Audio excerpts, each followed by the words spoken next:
this is Liz with my little French venue, and I just wanted to show you what I was up to today. And yes, even though it looks like dollhouse furniture, it's not for a dollhouse, it's for my trucks, my junk in the trucks that I make. Okay, look at this one. It was all black, and I painted a marble top. Can you even stand it?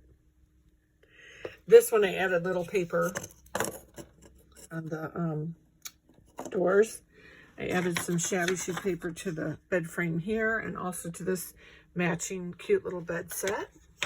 Look at this table. Got a lot of CCs. And that little cupboard, isn't that sweet? So they were just like brown and mahogany colors when I got them all. I've been collecting them. And I painted them all and added paper. So they look like reclaimed. Look at this beauty, little dresser. Okay, this one's one of my favorite. Let me see if you can see this one good. I don't have the lighting that well in here. Look at how cute that is. With the paper inside.